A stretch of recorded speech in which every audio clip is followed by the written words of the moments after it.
Nuit du 14-15 mai 1990. Je crois que cela a un sens, mais je ne sais pas très bien lequel. C'est évidemment une vision de la nouvelle conscience, très brève, juste une image. J'étais sur le flanc d'une petite colline, semble-t-il, mais je ne voyais que ce qui était sous mes yeux. C'était comme dans un jardin, un flanc de pente ou quoi, je ne sais pas. C'était en glaise ou argile rose-orange, et je regardais tout un éboulement de cette glaise, comme si elle avait été ravinée par une pluie, et plus bas, il y avait tout un monticule de glaise ou argile de cet éboulement ou cette érosion. Je voyais clairement une ravine par où toute cette glaise avait coulé, et je disais, en bon ouvrier, entre guillemets, que je suis, point d'exclamation, ou j'observais, tiens, il faudrait remonter toute cette terre éboulée, ce qui semblait assez absurde à quelqu'un, entre guillemets, qui était près de moi et que je ne voyais pas. Je crois aussi avoir vu un arbre planté à flanc de colline au milieu de cette terre orangée. Cette fois, ce n'était pas un tunnel de cette couleur, mais à l'extérieur, un éboulement ou un ravinement, comme à la suite d'une forte pluie. Cela me donne une impression ou une sensation très védique, mais je ne sais pas quoi. Cela me semble très positif, comme un travail qui se fait. La pluie qui a raviné, cela me semble toujours être ces eaux d'en haut. Je ne peux pas évaluer les dimensions de tout cela parce que je ne voyais strictement que ce qui était sous mes yeux. La ravine était claire, comme un goulet dans un canyon.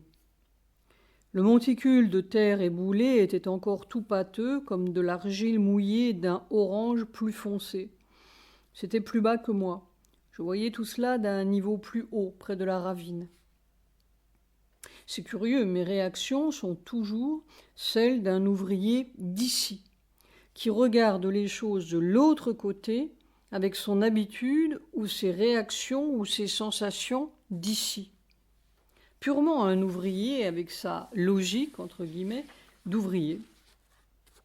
C'est la conscience matérielle ou de la matière qui regarde les choses de la matière pour faire, en italique. C'est toujours quelque chose qui fait ou qui est là pour faire. C'est peut-être l'endroit où l'autre côté et l'ici se mêlent. L'ouverture poreuse dans notre tombe. Comme quand je voyais cette chaise branlante, le Cachemire, et que je me disais « il faut la réparer », ce qui était absurde, et j'allais chercher un bout de liane pour reficeler ma chaise. Note de bas de page. Depuis cette vision du tunnel de glaise rose-orangé, j'ai souvent pensé à cette vision de mer, le bateau de glaise rose. X a retrouvé l'agenda où Mère en parle. C'était le 29 juin 1963. Mère disait « Quelque chose est en train de se construire. » Soir. Je renonce à dire.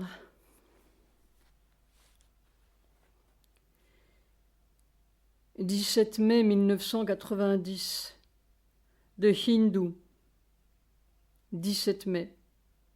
Bordeaux, France. Une professeure française d'histoire et géographie d'un lycée a été battue et a reçu des menaces de mort par téléphone après avoir discuté avec ses élèves des outrages antisémites commis récemment en France.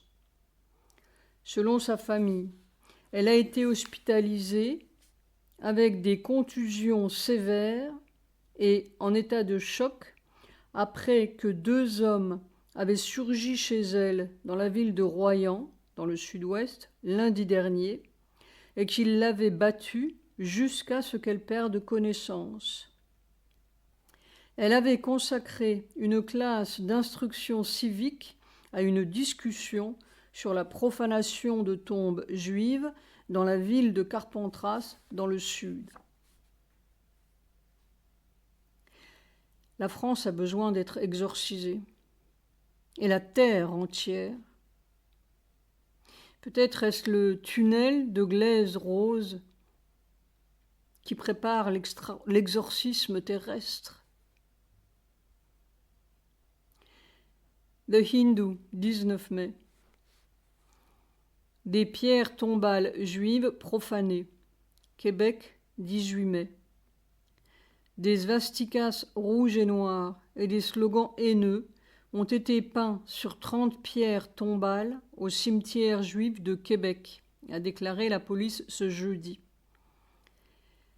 La profanation du cimetière de Sainte-Foy, une banlieue de Québec, a eu lieu tard dans la journée de mercredi ou tôt jeudi matin et fait actuellement l'objet d'une enquête. Cet acte antisémite, qui fait suite à une série d'incidents similaires en France et en Israël, a choqué la petite communauté juive de Québec, qui est estimée à une trentaine de familles.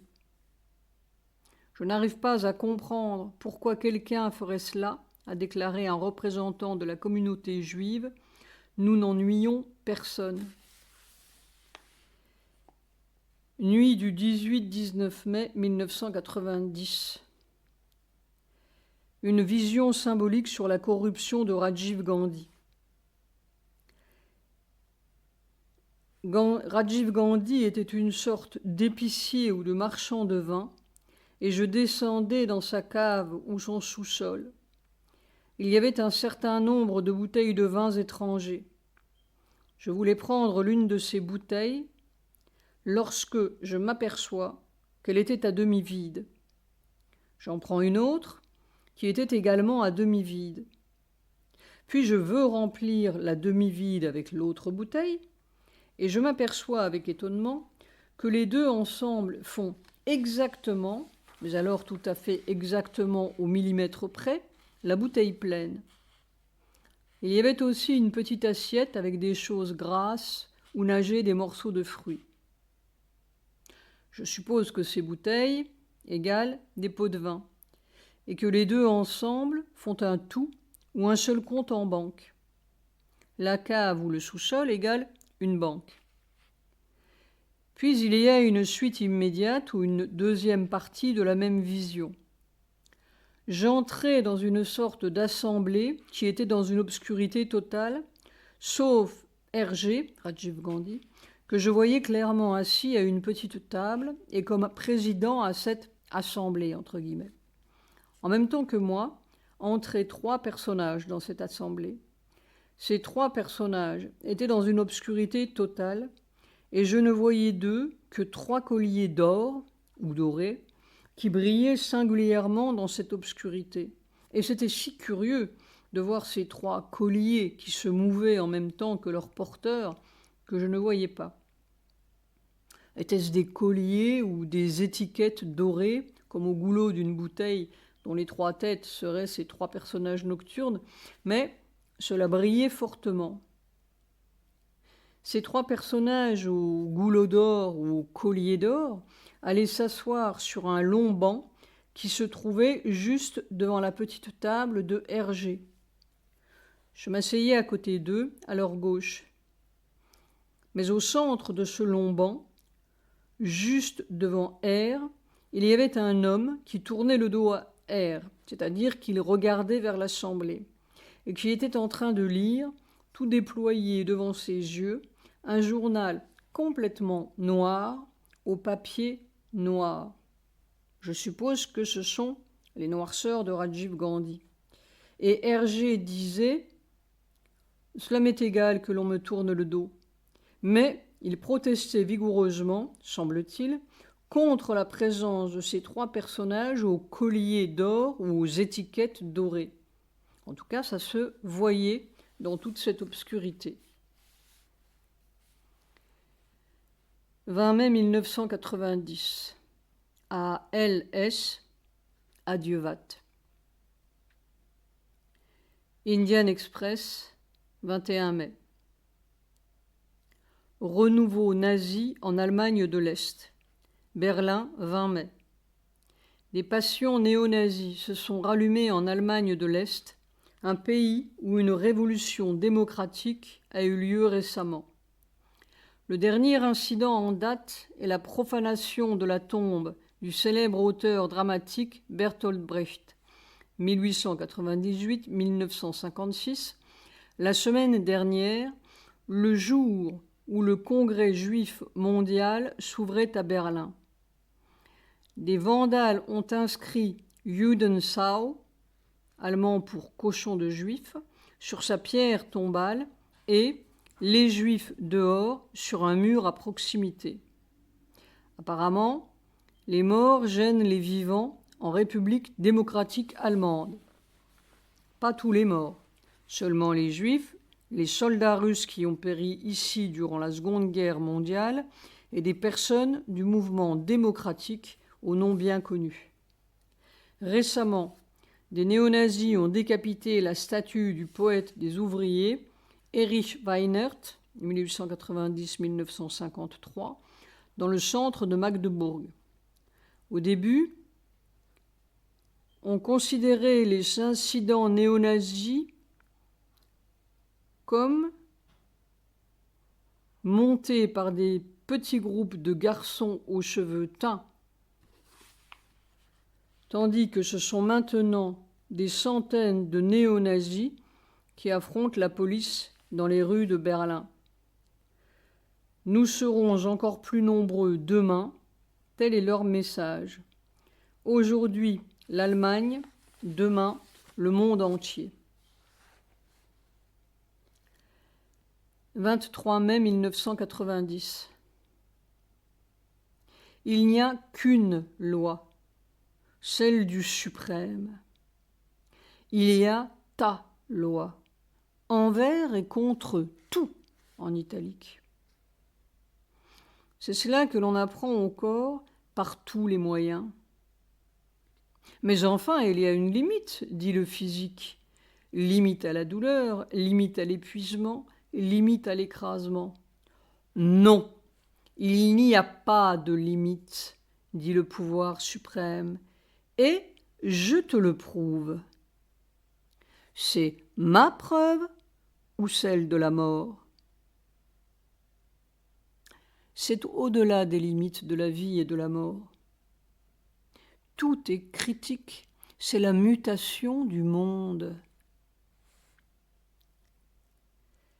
26 mai 1990. Tous ceux qui ont essayé depuis des siècles ou des millénaires ont dû buter ou se sont écrabouillés contre cet obstacle de fer.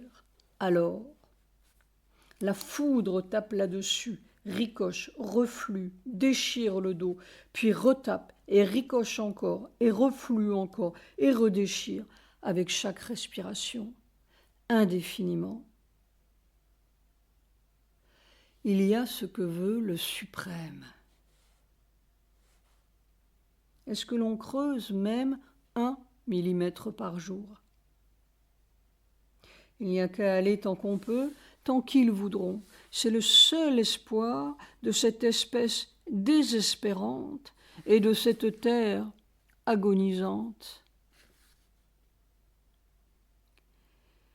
M. Le Pen a déclaré que les chambres à gaz des nazis étaient un détail de l'histoire. Combien de détails leur faudra-t-il encore? J'aime mieux creuser 1 millimètre pour rien que de vivre en compagnie des Le Pen. D'ailleurs, ce n'est pas pour rien, c'est pour la beauté de la terre et l'amour de mer. Soir. On est perpétuellement dans l'impasse, et il faut passer quand même. S'il me disait « fais comme cela », ce serait si simple. C'est cette perpétuelle impression ou suggestion de ne pas faire comme il faut qui est mon tourment. Je suis dans une perpétuelle question. 27 mai 1990. Bien sûr, ils ne peuvent rien dire dans ce séisme équestre foudroyant. C'est un équilibre, en italique, rythmique d'un million de microscopiques éléments du corps, muscles, tendons, fibres, nerfs, articulations, vertèbres, etc. Il faut, en italique, trouver l'équilibre, le rythme, et c'est seulement le corps qui peut le trouver peu à peu, à force d'1 million de petites microscopiques expériences désagréables, entre guillemets, et un peu déchirantes. Alors c'est mieux compris, entre guillemets. Il faut vraiment être comme un cavalier sur un cheval foudroyant, faire corps. Mais un corps, c'est 1 milliard de choses qui marchent ensemble. Ils m'ont dit l'essentiel. Être debout sur le cheval, c'est tout un. Et visser la bouche. Et aussi, ça ne fait rien si ça tache un peu le vêtement. J'ajouterai, si on coince la foudre en haletant ou de quelque façon, cela devient écrasant et dangereux. Généralement, au bout de 50, 55 minutes ou 1 heure, le corps commence à trouver que ça suffit. Finalement, on fait comme on peut, point d'exclamation entre parenthèses. C'est fou cette puissance, P majuscule. Ils veulent vraiment quelque chose de radical. Et rien à voir avec tout ce que l'on connaît matériellement et spirituellement. Un formidable nouveau, N majuscule. C'est un nouveau divin et une nouvelle matière. 28 mai 1990. Je prie beaucoup pour que ce Pakistan se désintègre. En fait, les réincarnations nazies sont innombrables. J'en ai même vu à l'ashram. Prier, c'est-à-dire une sorte de volonté active, matérielle, depuis le temps de Zia. Peut-être est-ce tout ce système humain qui doit se désintégrer pour laisser la place à autre chose. Il faut que l'autre chose soit prête. Nuit du 27-28 mai 1990. Sujata voit la statue du Bouddha dans sa salle de bain. Point d'exclamation entre parenthèses. Conversation avec Sujata. La statue de Bouddha dans la salle de bain de Sujata. Ça te prenne. C'est pour toi. Je voudrais que tu me répètes juste le début de ce que tu as vu cette nuit et que tu m'as raconté ce matin. Juste le début. Sujata. Ah oui, j'étais dans ma salle de bain et puis je revenais. Oui, alors, oui, dis-moi. Ce que j'ai vu dans ma salle de bain. Raconte ce que tu as vu, comment ça s'est passé. Je me suis trouvée dans ma salle de bain. C'était censé être à moi, mais c'était un peu obscur. Je ne sais pas ce que je faisais. Je brossais mes cheveux ou quoi. Et j'ai aperçu une table en bois qui était poussée contre un mur. Puis je me suis tournée par là pour prendre quelque chose, j'imagine. Et je me suis aperçue qu'il y avait 3 images sculptures, et autant que je me souvienne, c'était Bouddha, c'était le Bouddha. Au moins celle du centre, il me semblait bien. Je n'ai pas si bien vu les 2 autres, et l'image du centre semblait être plus haut que les 2 autres. Le visage était très beau, vous savez, l'expression. J'ai aussi aperçu une sorte de boîte en bois, travaillée, très jolie aussi, très belle sur cette table. Sur la même table, devant ces images, riant, j'ai trouvé que la table était encombrée. C'est ce que je me disais, qu'il fallait que j'enlève certains objets de là pour avoir de la place. Et puis voilà, c'était comme ça, très beau. Ça m'a laissé une impression. Quelle couleur c'était? Quelle couleur? La sculpture? Les sculptures? Celle du Bouddha au centre. C'était la même pour les trois. J'ai eu bien l'impression que c'était en pierre. C'était de la pierre sculptée, pas en granit, mais comme je vous dis, c'était obscur, je ne peux pas vous décrire. Ce n'était pas en marbre. Et puis, oui, la table était un peu ordinaire, en bois, rien de spécial, mais c'étaient des objets qui semblaient n'être pas destinés à des salles de bain. Oui, justement. Comment se fait-il qu'une image du Bouddha soit dans ta salle de bain? La salle de bain, c'est le lieu physique du corps, n'est-ce pas? C'est ça que je trouve bizarre, frappant. Oh! Et puis, quand je suis sortie de là, tout d'un coup, j'ai réalisé que c'était un rêve que j'avais fait, et je me suis dit, oh, il faut que j'aille raconter ça à Doom, parce que je ne comprenais pas précisément.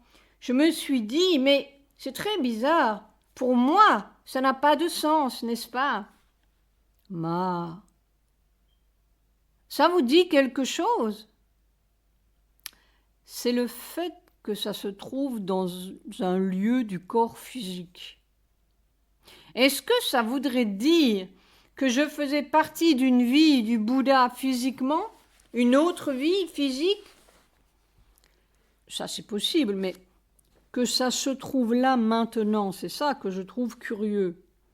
Ça c'est très possible que tu aies participé à la vie du Bouddha, c'est très possible, je n'en sais rien.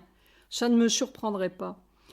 Mais que ça se trouve là maintenant dans cette salle de bain, qui est un lieu physique, et maintenant, ça me semble, c'est typiquement ces images de la nouvelle conscience qu'on peut très bien ne pas comprendre du tout, mais qui ont évidemment un sens.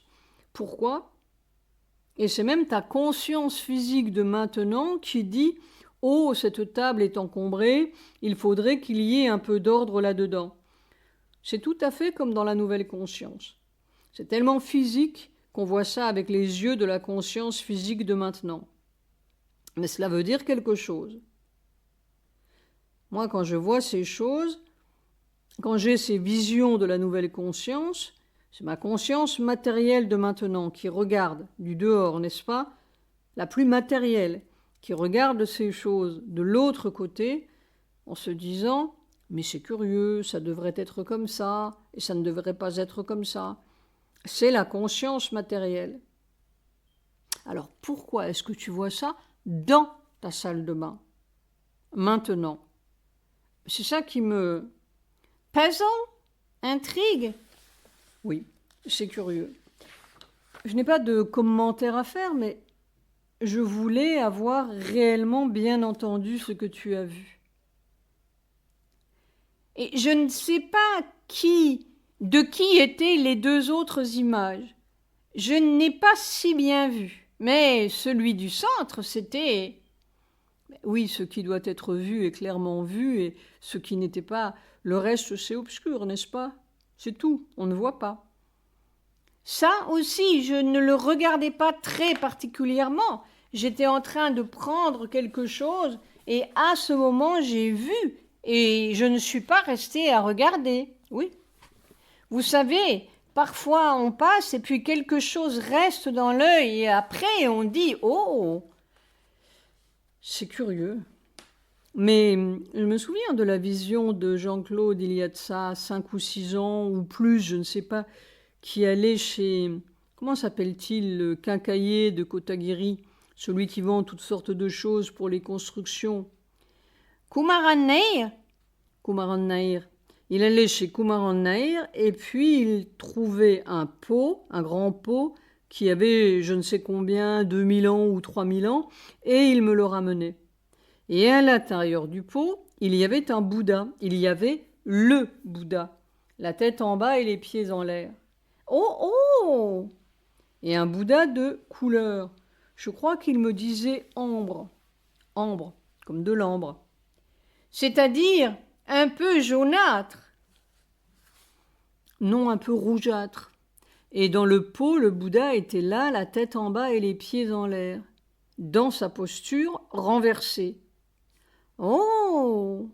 Et notre Ludmilla, elle aussi, elle avait vu un Bouddha, non? Oui. Je ne sais pas, ma douce, mais en tout cas, je trouve que c'est frappant. C'est frappant parce que c'était dans ta salle de bain. Cela aurait été ailleurs, on peut penser ce qu'on veut, n'est-ce pas? Mais là, c'était si... comme un objet qui était là et avec ta conscience matérielle. Bon, tu étais en train de te peigner ou te brosser les dents et tu te disais, mais enfin, c'est encombré, qu'est-ce que cette chose fait là? C'est ça que je trouve frappant. Voilà. Il n'y a rien à dire de plus, tu sais. Mais je veux noter le fait parce que je trouve ça bizarre. Voilà. Nous sommes le 28 mai. Le 28 mai, oui. J'ai tellement mal.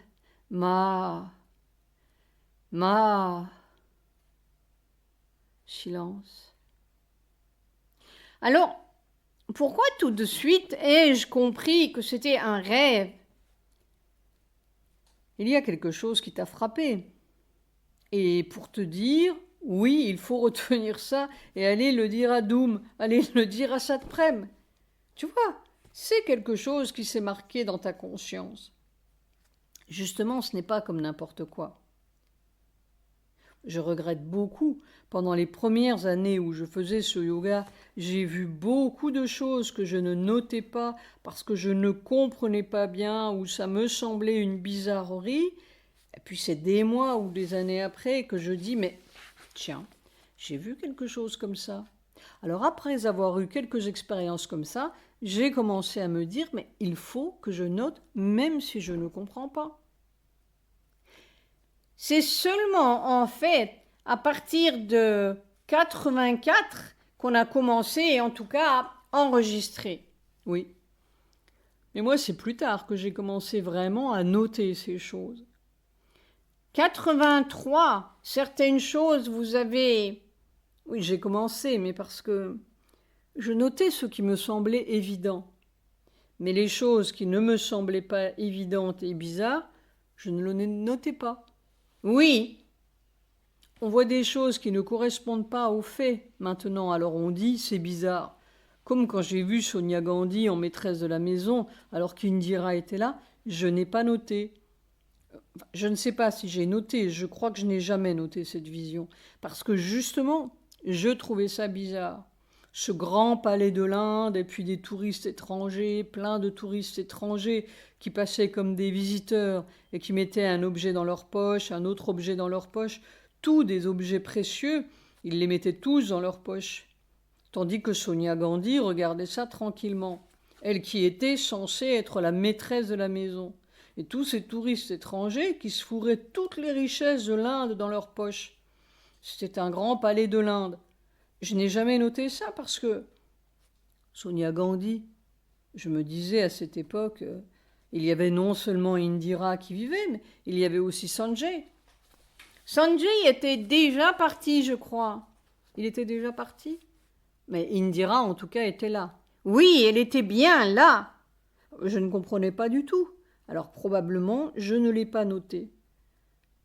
Ce sont des choses qui ne correspondent pas toujours aux réalités actuelles.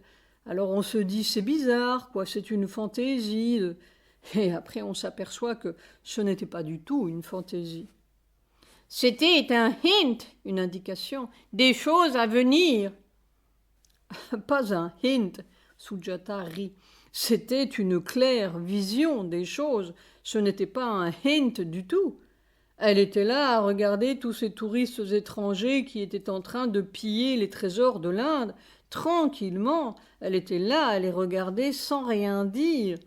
Sujata riant. Elle ne les aidait pas. elle ne les aidait pas. C'est-à-dire que, probablement, ça devait aller dans un compte en banque suisse. Rire. Pause. J'étais en train de me faire une réflexion. Moi, je ne note jamais rien, n'est-ce pas? Je vous raconte et puis c'est fini, j'oublie, etc.